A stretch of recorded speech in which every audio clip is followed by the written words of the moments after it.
Dans son livre Tout le monde l'appelait Johnny à paraître le 15 juin prochain, l'ancien chauffeur du rocker règle ses comptes avec Laetitia Hallyday.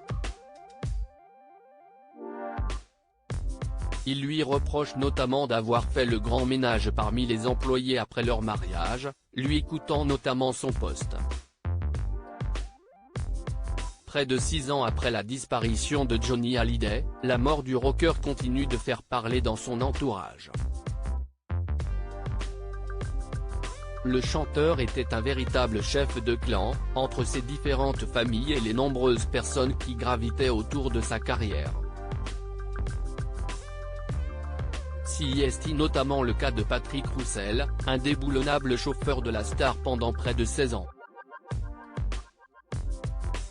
Le 15 juin prochain, ce dernier sortira un livre qui s'annonce bouillant sur les dessous de leur collaboration, intitulé Tout le monde l'appelait Johnny. Je ne voulais pas être trop proche, savoir des choses qui auraient pu fuiter. Je ne savais déjà bien assez. Il y a des choses qui sont du domaine de leur vie privée qui n'ont pas à être dévoilées. Des choses que je ne dirai jamais parce que ce n'est pas forcément glorifiant, écrit-il notamment.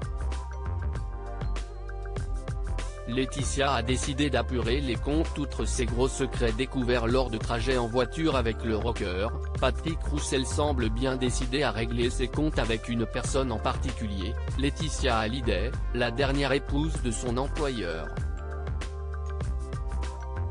Dans un entretien à Téléstar, il a notamment révélé que la veuve de l'artiste avait tout fait pour éloigner David et Laura, les enfants aînés de son époux, jusqu'à la toute fin. Mais si le chauffeur en veut autant à la maman de Jade et Joy, c'est aussi en raison d'un grief personnel. Après leur mariage, elle aurait entrepris de faire le tri dans les employés de son nouvel époux. Je l'ai vécu comme la fin d'une époque. Il se trouve que Laetitia a décidé d'apurer les comptes et ses avocats n'ont pas renouvelé mon contrat, à moins que je ne me mette à mon compte.